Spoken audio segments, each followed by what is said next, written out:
obviously positive starting our 3 weeks in a row on the road here with a win yesterday. Hard fought team, resilient win. Clearly we've got to score some more points offensively, protect the football, and continue to press on and learn from the ebbs and flows of the season. And the good thing is we've been able to kind of do that throughout most of the season, while winning football games and/or, putting a stop to, that 2-game slide we did have by winning a couple in a row.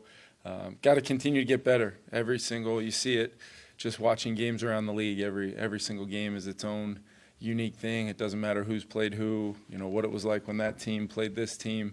The challenge this week against Tennessee have always thought very physical team, built with their physicality and running the football well and doing some really good things on defense. So it's going to be a real challenge for us. Clearly a very big week for us to prepare to go try to win another one on the road. You ever won a game without scoring a touchdown that you can recall coaching playing? I can. It took place last year in Las Vegas. So thank you for bringing that one up. No, it's, I saw whatever the number was in regards to not scoring and having 3 turnovers, whatever that record is over since whatever it was, 2010.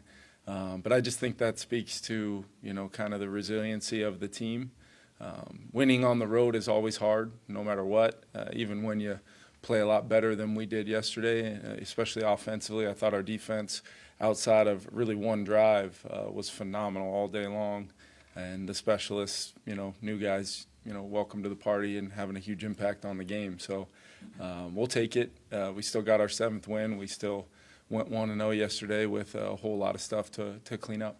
Kevin, is there any update with Aaron Jones? Yeah, he came in today feeling pretty good. He's, just day-to-day with the ribs and expect him to might be limited, early on in the week as we kind of let him get back up on his feet, but feeling really good about having him for this week.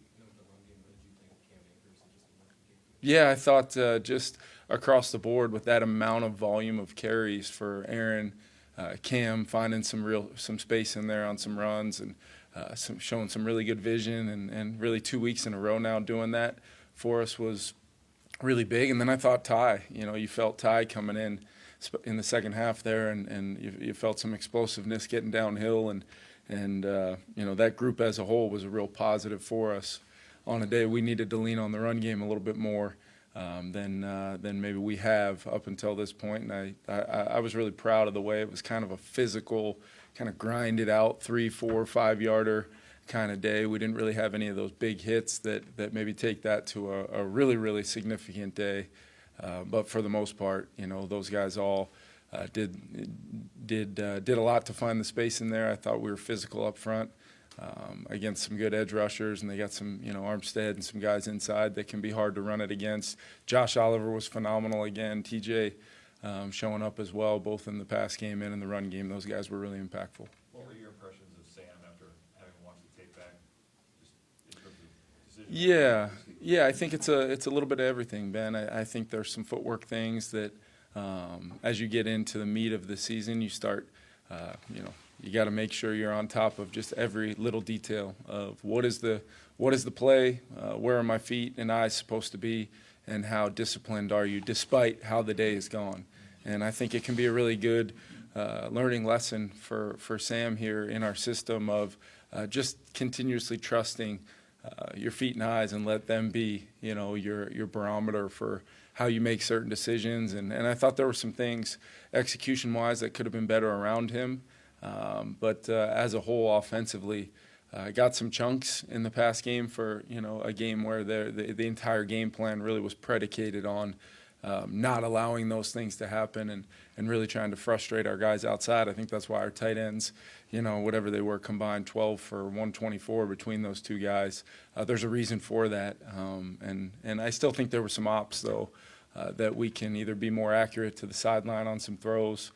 Play with a little bit more timing, having our feet set to the right areas of the field will eliminate unneeded wasted movement, maybe making us late at times to some things, but all of which is really good things to watch on a tape after you've won a football game, and now you can really coach those things hard. I know Josh and Grant and myself will do that, and Sam will be right back to where we need him to be, which has been, leading this team for 7 wins this year, and there's a whole lot of football left that we're going to need him to continue to improve. Kevin, you're close to the 90% shell or close to 90% shell defense that they played yesterday, and that was sort of borne out in some of the public data that's out there too. And I'm curious, what you take away from that is that percentage just like a one-off outlier of a team that just really was committed to doing it that way, or is that potentially something you'll see?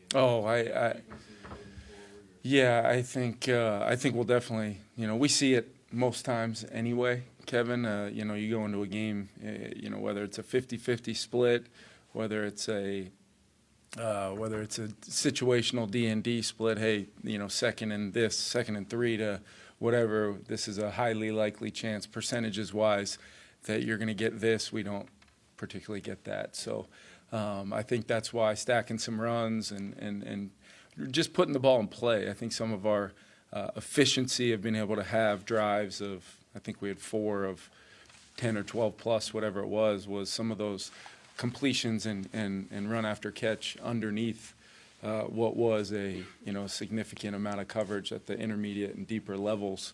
And then I think that we have tools that we can use, and we didn't really, the way we were kind of piecing together drives and moving it, we used some of those things, but it was about the red zone. It was about detail to finish drives and ultimately try to punch the ball in the end zone a couple times there. That game looks awfully different. Kevin, in your post-game speech, you made it pretty clear to Sam your belief in the team's belief.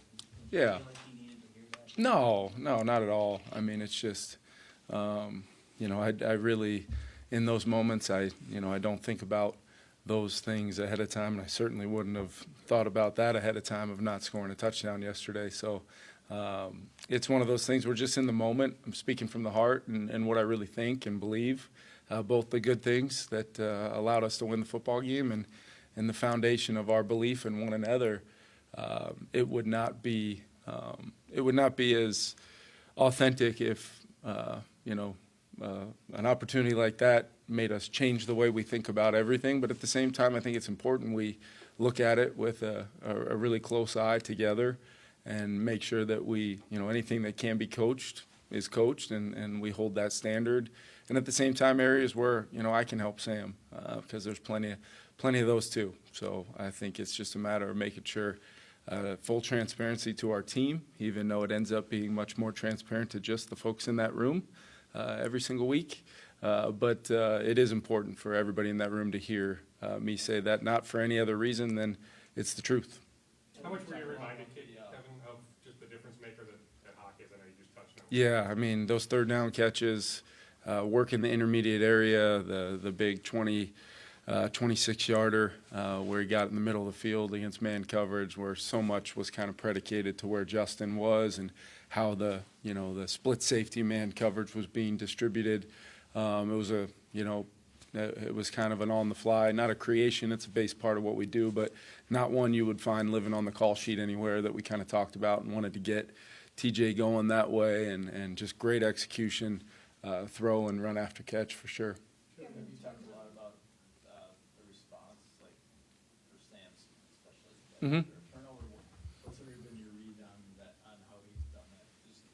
Not just yesterday, but season. Yeah, I think he's done a really good job of that all season long. Even talking to him, on the flight home, spending some time talking to him.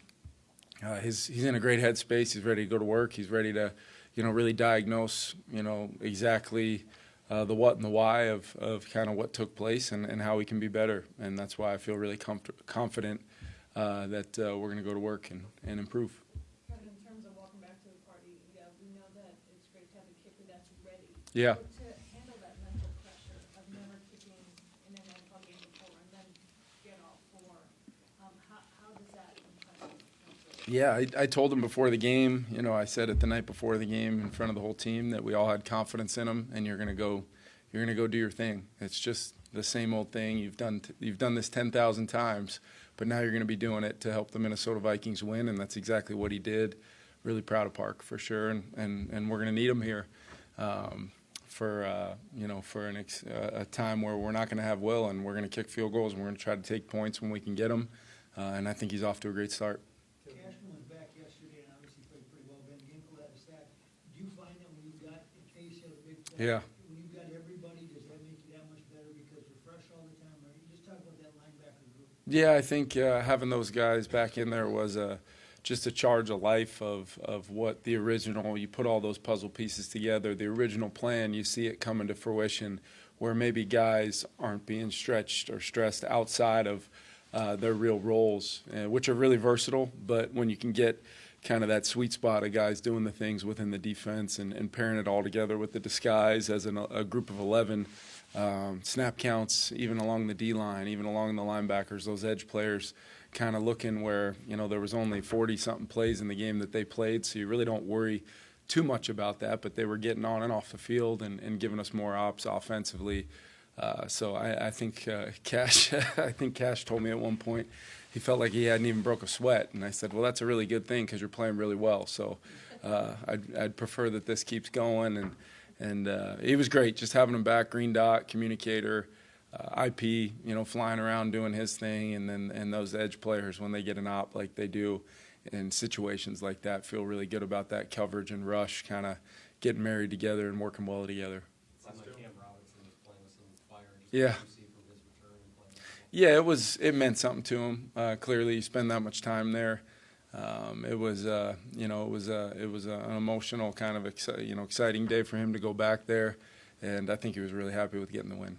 Kevin, do you and Sam watch the film after games, or is it like that, or is it just Josh and that group? Yeah, I'll go in there with those guys. Sometimes I'll make sure that I'll get some time one-on-one with him and make sure that a lot of the times those conversations can be really valuable for the group as a whole, whether it's JJ, Nick, or Brett, and Josh or Grant, just that dialogue in there from the play callers' kind of intent.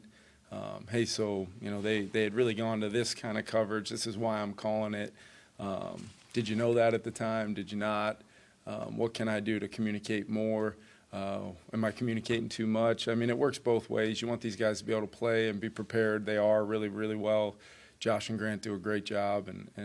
But there is, to Kevin's question earlier, there is an element always, it seems, that we need some adjustment on game day just because, sometimes you can go into a game and get a totally different representation of defense.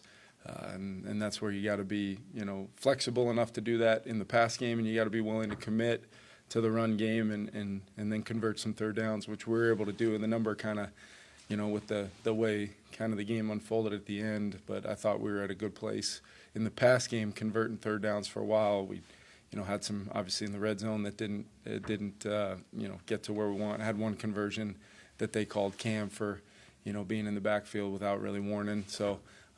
There was a few more out there to be had that might have changed our ability. 1st and goal at the 4 off of Addison's catch, versus I think we were going back there 3rd and 17 or whatever it was, and kind of got a screen and play to just make the field goal a little shorter. Kevin, what's your communication like with Justin on a day like that? Is there anything you kind of need to say to him to counteract frustration, or what? Yeah. What's your No, I think we've been through kind of a couple games like that before, where like there's trying to have a coverage plan to Justin, and then there's an entire aspect of team defense against Justin, and give them credit. They were able to, they were willing to sacrifice time of possession, the run game, tight ends, work in the middle of the field, things like that. And if we don't turn the ball over, maybe they look back on that as was that really the best way to go about it?